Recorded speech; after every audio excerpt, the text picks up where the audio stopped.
What's up, guys? I'm Chris Pags here, back with another Four Corners video breaking down today's 6-game NBA slate, courtesy of Awesemo.com. It's been a tough week of games to parse out, so make sure to like this video right now and leave a comment down below. Every like and comment only makes me stronger as I do this Four Corners video for you guys, so like the video right now and comment your favorite play on today's NBA slate down below. First corner I want to hit on is a game with the Lakers visiting the Raptors. This one is a 231-point total, which is a slate high, and it represents a 6.5-point boost for Toronto and a 1.7-point drop for the Lakers. Marc Gasol's 47% ownership projected right now. It would be the highest on the slate, but it does check out with Serge Ibaka sidelined because of his happy punching hands. He's going to be getting a ton of minutes today, so I think it's a nice spot for Marc Gasol. Gasol's also averaged 1.22 fantasy points per minute in games in which Serge Ibaka has been off the court, so I think this looks like a nice spot for Gasol. I have no problem matching the field, even though there are a couple of big ticket centers that may be worth going a little bit underneath that number just to get some exposure to the Jokic's, the Towns, and the Vucevic's of the world.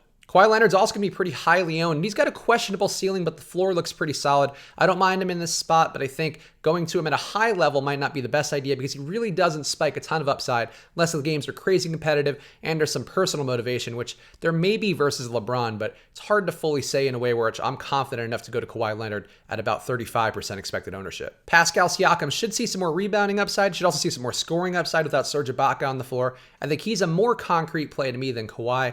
He doesn't have to get as high of a point level to really establish value. So I think Pascal Siakam looks good to me and very good for cash games. Kyle Lowry and Danny Green are currently questionable. I think Lowry would be playable if he's in the pace-up spot. And the fact that he's shown some success recently alongside Kawhi in games looks good to me. Danny Green, obviously a value guy who can have some upside if he's ruled in, but not a guy you're dying to get to. And if Lowry is out, Jeremy Lin becomes the smash play of the day, so I'd watch the news here closely, closer to lock. LeBron James has had 40% plus usage in his last 3 games, so he's not throwing in the towel, even though it seemed like the Lakers were going to. Kyle Kuzma's return didn't cut into him at all. So I think LeBron's okay. His price is down a little bit. Again, not a guy you're dying to load up on a ton of, but I think getting above the field on him does make sense. JaVale McGee's minutes spiked to 33 last game, which was not the happiest moment for me as a big-time Mo Wagner appreciator, but it was a nice spot for McGee. Again, another big spot here with Marc Gasol in there. Should mean that you're going to see more minutes from McGee. Lakers not throwing in the towel, even though it seemed like they were going to be going into tank mode, so I'm okay with going to McGee today as a pretty nice little value play. Kentavious Caldwell-Pope put up 35.5 fantasy points off the bench last game. He went to the bench after Kyle Kuzma returned to the lineup.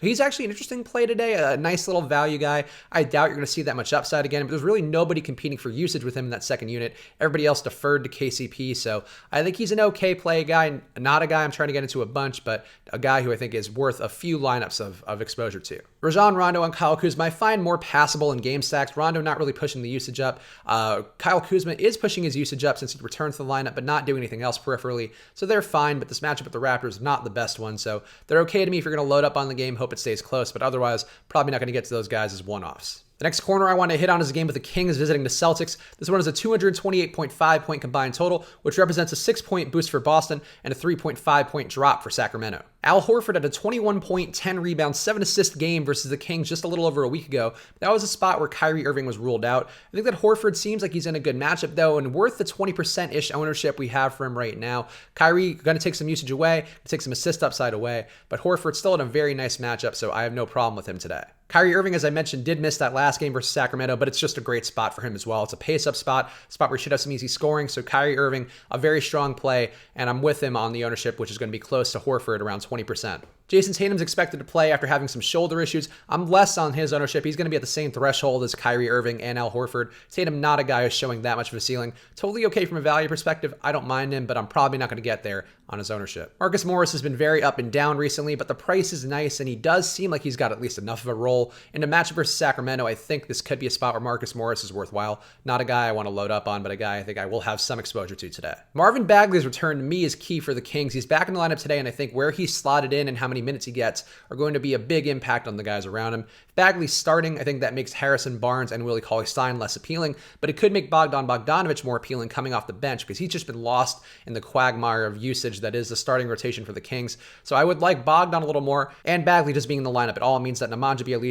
probably out of the rotation, or at least not getting enough minutes to be useful. Harrison Barnes, I would say, is a pretty solid play if Bagley isn't starting. Barnes put up 41 fantasy points versus Boston, again, in that matchup a little over a week ago, and it's a nice spot for him where he did show some rebounding, did show some scoring, some three-point shooting, really across the board. A lot of categories being filled up by Harrison Barnes, so I would like him if Bagley's not starting, but if Bagley is starting, I'm not dying to go to Barnes. Buddy Hield seems due for a bounce back after going 6 for 21 and 7 for 22 in his last 2 games. I'm not sure if a spot against Boston, who's allowing 44.8% field goal percentage from the floor, is the one where he's going to get back on track. In terms of a contrarian play under 5% ownership, I think it's a nice spot to try and trust Buddy Hield and hope that he does get back on track. And De'Aaron Fox to me is an interesting contrarian option. Same reasons as Buddy Hield. I don't think it's a great matchup to go back to him, but he's been doing well. He's been over 40 fantasy points in his last couple games, looking solid. So not the best matchup versus the Celtics. They're going to throw a lot defensively at him, but I think Fox is interesting if we are going to load up on parts of this game because the Celtics side does look pretty appealing. The next corner I want to hit on is a game of the Thunder visiting the Pacers, and this one is a 220.5 point combined total,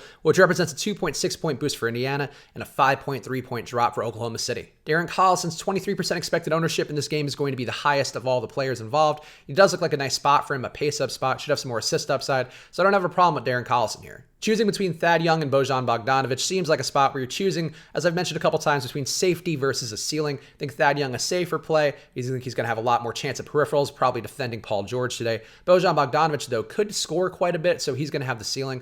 I'd prefer Thad because I don't know this is a perfect spot for Bojan. Bojan should have enough room to operate and put some shots up, so Bojan not a bad play, but I'd prefer the safety of Thad today. Miles Turner seems like a bit of a foul trouble risk to me today, with the Thunder going to the line 25.9 attempts per game. It's a lot of time at the free throw line. It's a slate high, so Turner could be affected by that. He did get 37 minutes last game despite Domantas Sabonis being in the lineup, so that does encourage you a little bit if Turner does avoid foul trouble. And it's a nice spot, I think, if he does avoid foul trouble. But the risk of that does make me worry a bit about Turner, so I will have some exposure, but probably not a crazy amount. Wesley Matthews still has not scored over 30 fantasy points while being a member of the Indiana Pacers. It's a decent spot for him to try once again, but I think he's not showing that ceiling enough. So an okay value guy, but a guy really you don't want to load up on because he's just not showing the upside enough yet. Paul George had a pretty nice day versus the Nets yesterday, but this is another back-to-back spot. And we saw with the last time he played a back-to-back with the shoulder issues, he looked much worse on the second day. So it worries me a bit here in this matchup versus the Pacers team, who frankly is tougher in a back-to-back than that last one was with the Clippers. So I'm okay with the ownership with where it is, though I think it's worth noting he did falter pretty badly the last time he went to Indiana, just putting up 27 fantasy points in the only game he's played since returning after the trade. Russell Westbrook's price is actually down after putting up 72.5 fantasy points versus Brooklyn yesterday. It's a pace down spot. The Vegas total's not great, but I think Westbrook is a fine enough play today, and I like him with his price being down a little bit. And Steven Adams I'm just going to mention because I don't think he's a good play, and really every day I try to think like, oh, there is a way that Steven Adams can get there. He's not getting there. I think he's going to have his hands full today with Miles Turner and Domantas Sabonis, depending upon who he gets based on foul trouble and rotations. So I'm not going to Steven Adams today. I think he's going to spend a lot of time trying to keep other guys off the boards. The last corner I'm going to hit on today is a game with the Cavs visiting the Magic. This one is a 211.5 point combined total. That represents a 3.7 point boost for Orlando and a 1.8 point drop for Cleveland. This is a contrarian spot, and that's actually why I like it. Kevin Love is going to be projected for under 5% ownership. I think this is a good spot for him. The Magic are pretty good on the boards, but more so on the offensive boards. Defensively, they do give up a lot, and I think that Kevin Love is going to have a lot of defensive rebound chances today, a spot where he's been really rebounding well in the year, 40% defensive rebound rate. So I like Kevin Love here. I think he can also push his usage up compared to where it's been recently. So this is a spot to me where I'm willing to pay up a little bit for Kevin Love just to be contrarian. Colin Sexton's had over 17 shots in his last 3 games. He was a big part of how they kept that game versus Philly competitive with Kevin Love's sideline. He also was a big reason why they were able to beat Toronto in a blowout win, a very shocking blowout win. So I like Colin Sexton. I think he's rounding into form as many of the rookies have been in this back half of the year. No problem going to Sexton today. And I think if the Cavs are going to keep this game close, Colin Sexton probably has a decent day to go along with it. Ante Zizic is still a decent value, is going to be highly owned. As I mentioned, it's a pretty bad offensive rebounding matchup versus the Magic, but it is a spot where there is no Larry Nance, so Zizic is going to get the minutes. Even though Zizic gets a lot of value from his offensive rebounding and some easy putbacks, he's getting enough shots, shooting 12 times a game, it looks like recently. So he's okay today, but I'm not going for a super duper chalk Zizic if he gets really highly owned. Cedi Osman's had over 39 fantasy points in his last 2 games. He's also been in the mid-30s of minutes for a really couple of weeks now. So his rotational spot's as solid as it gets. It's a reasonable price. Not the best matchup for him, but I don't mind him today. I think I'll have some exposure to him because he's really been showing a decent ceiling recently. Brandon Knight's still super cheap, and he's averaging 26.8 fantasy points in his last 3 games. Been very productive. Again, not a great spot versus the Magic, but if we are going to have Cavs who are going to exceed value, I think Brandon Knight's one guy to go to. Nikola Vucevic is going to be my favorite guy on the Magic side. He's projected for just 21% ownership. He put up 61.25 fantasy points the last time he met Cleveland. I think in a spot where you're going to have a lot of ownership on Marc Gasol, whose ceiling is good, but probably a little bit questionable in this Raptors rotation, then going to a guy like Vucevic who has a lot more upside in a spot where he could really show that upside could be a nice tournament play. DJ Augustin looks like a nice little value play again. The Cavs defense just so bad, allowing 49.1% from the floor, 37.2% from deep, both slate highs. That allows a guy like DJ Augustin to get some assist upside. Also, he can score on his own. He shot 15 times yesterday. So Augustin, a very nice little value play to consider. Aaron Gordon and Evan Fournier both really haven't been showing much ceiling recently. Aaron Gordon going to be much higher owned than Fournier. Fournier going to be about half the ownership. I think the rebounding downside of the Cavaliers and a pace down spot for the Magic shows me that's not probably a Gordon game. I still don't mind him, but I don't think that's playing to his strengths. Whereas Fournier, it's been so bad recently, but at half the ownership, I think he could have some scoring upside. So I would slightly prefer Fournier, but I don't think I'm going to have a ton of either Gordon or Fournier.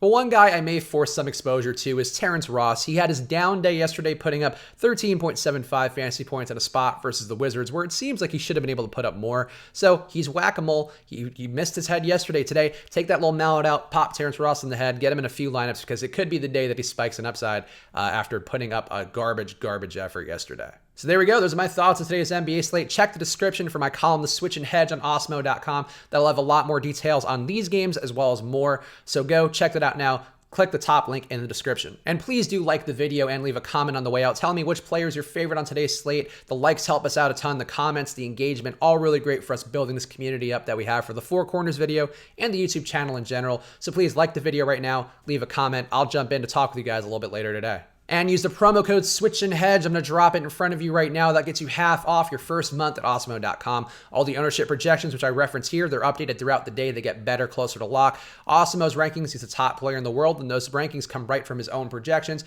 You'd also get projections from Josh Engelman, and you can plug right into Fantasy Cruncher, optimize until your heart is set. So go ahead, check the promo code Switch and Hedge right now. I'll be back again tomorrow with another Four Corners video, so good luck.